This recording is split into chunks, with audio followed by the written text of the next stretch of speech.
Kes somruk pani point pariat kes somruk pathum point pariat pengalin cia de pengalin cis kuarmin malsom kima lunglon le Anthony laldu ma government complex le anonin noidon lightweight in Nekanel Tour. Red corner Robin Malsom kima lunglon. Robin Malsom kima tunahian ringat naron panmek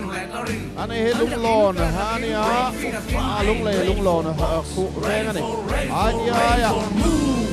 cheng kumsom paria tadi Lightweight in Nekanel Tour blue corner Anthony Lalduoma Government Complex. Anthony Lalduoma Government Complex ane he kumsom ni paru vala ni RT Mobile di danon tar kuau mai banar tepo anwaron nailian OP Hair and Marketing Beauty di tepo kapasiat RT Mobile di anon pasuk mai boka anon cepui le mai round 1 Robin Malsom kima hi ani kumpol naw pangdeu laka experience khalanga awak theilowa amaro hui nga tak mele boxer na chon tak mai nia chuki lai nang thoni hi soi teila i ani kan mu thei kan ban nei kyang deu khan mi zo mi pang chia chuan technical point of view technical min tanga thir chuan mi tlung deu berte jing mi ni ani hi tha boxi tharui nga nek ang kim dik ga tha boxi ang hi nia abe to ten akhir je chuan thadeu zel mayang Anthony nek don ti siaron kala hi zaina hian mi puyang za tak omang bo chu ni dai man kheli yang khoba bo ruang nei chu ni amu nam rim rim ani bokana mo soila amaro ju ka kha tu na hian chak kherang din ani chuang lo Robina boxer mason tak mai nia hei ta thaviu mai boka ngen vea nalu tuk chuan na lein tuk chor lo deu Anthonian an ve an vai sok maya here khat ma Anthony he ar bo mata mai me lo ti kriat khop maya ki apian bang tam lo khop maya au chuang bang tam lo sang ni som pa ta tang han pil ta wanga amaro chu ar bo mata mai lo ti riat ani apian tang ken mo che dan tang ken Brazilian lama ab sipai boxer te chu soi san na hi viau mai theini mu nam khop mai an lein veng zo ve red pon an khu zo Anthonian dong ket kha dong ve zo tho mai amar chu nor tu zo ka changa angam chungam deu ni hi panin pan mi maya ki thliu nge tum ni alan dana khen long khop mai an chai vela fainting han chai der ti mayang mo khan nei vela kha fainting hi an la or lo khop maya le har ve deu hlak boka changka em mai nia boxer tha tam tak phei ju fainting lo jon thek fu thelu direct hian mo ka wang khan han ti der vel kha aya bum mita mo bum movement mo kita mo khan ani lo lam chai kwal kha ngai thi no khan ko nian moi te kin manga kha re ta bek deu zai maya tharuma khan lo deu ni na lang ala patuai kum som pasari chawla ni boka ring kilama tu na hian Anthony na hol betlea atina aneka red novak lawin dong ang khop mai chung le noi an chaya right new takin chu zawa munam takani ni puipo tu ai nek lai jo ngoi trup men tingen ti le don ti ni left in red dark le ora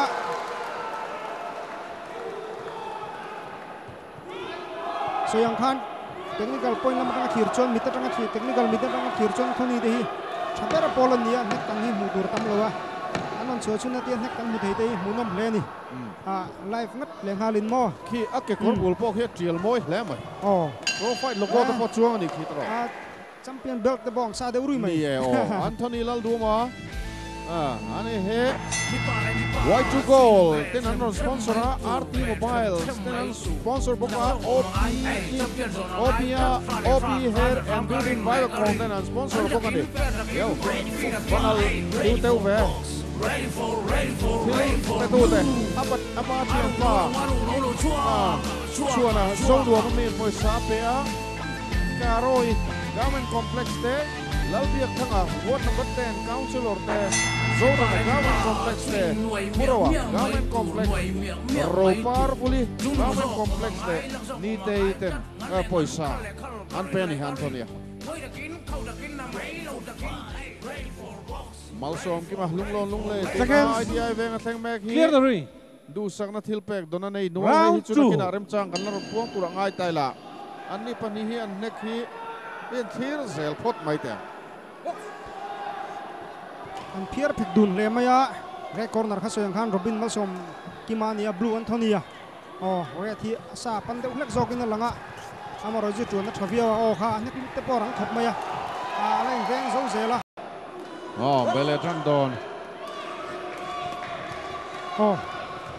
ai nek le tana Robin re tania ani he lung le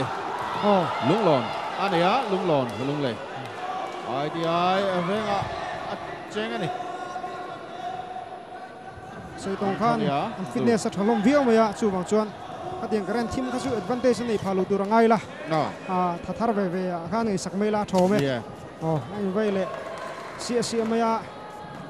red pok chuak tam shot viawa blue nor tu zo kala tang zela gap thatak ne nora red inaron counter zau zawa mara chu leng veng he khop mai rina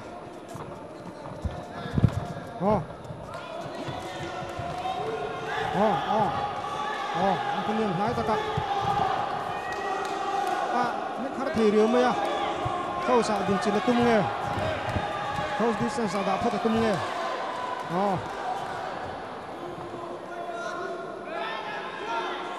amar juret po blue duang mất cho nó mà tung big rồi to sang này xem ram zung zung lâu nhắc chuộc về rừng bốc right direct in blue nên chụp phua amar juret bùng về man club red in anh tin le blue hian tin rei thata mun le kha chu pa fu chiang lang mai red chu zok mai red at helol mai blue ni tin le che zo zawa le ngai ang chen ma ro chu right direct bok ha le ma piang do kilama anor chepa lama an hai hu suak pop pa green mara juret in veng zo na sa an veng zo view mai chung ma le right back target at leng kat re ta sok mai la mu thai khop mai Anthony hian beka beka dong le aku velam kan hatta kan phara rai din nek thuta mo aku velam kha red khan lo en amoni rang top chepa nek le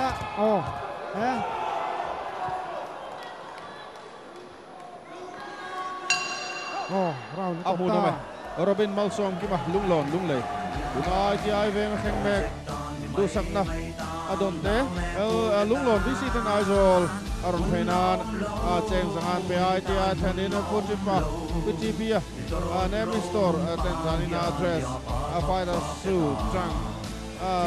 ki mai tum sakani usilal din liana lungle ram thar beng sani zanga pe lunglon visin sangnen pe lunglon whatsapp group khotlang thatna du tu ten cheng sang tum zanian pe LRP Flex Printing Lunglen zangan pe games and sports season lunglon in cheng zanga ke zo ding lian ta chu lunglon in sangkat HS ro sang i lunglon in zanga lon tlang lunglon WhatsApp group in sangkat zarwan te ming tupin cheng zanga SL Silo Pharmacy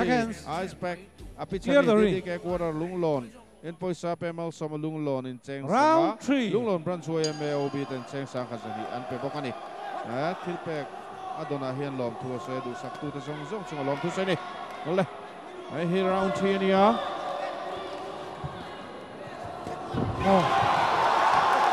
Harfi te po nek per lo chok maya ngai angin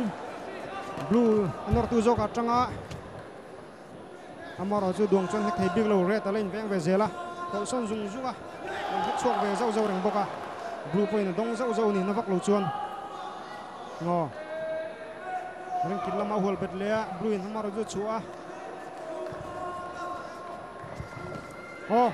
red in nek ve tuta body punch uniangan beng atitlat rot pa dang beta an vaya amaro chu thei lutuk nge achua le dak le ta red dak le so mai minute ni lo ma atar eh, kan lu eh, le khat oh, ya. ka chu atu kala ni Tuna deu mi. yo atu na dewa ang khop mai aban na del dana Yang diglo oh. aban na del dana diglo Kaya del na deu ni tha. Ano zero. aban na del dana diglo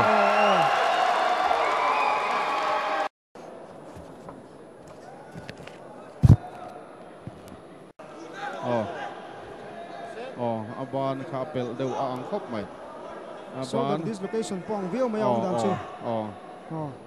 amaro chu kan medical duty then expert Ani don hi ko ki ne shoulder dislocation ni mai the ni. ang khop mai Hei hi pana ball boom te socket ball hi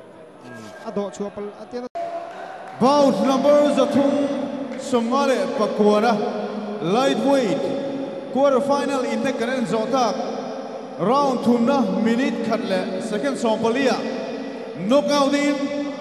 blue corner Anthony Lalduoma complex government complex achak zo kani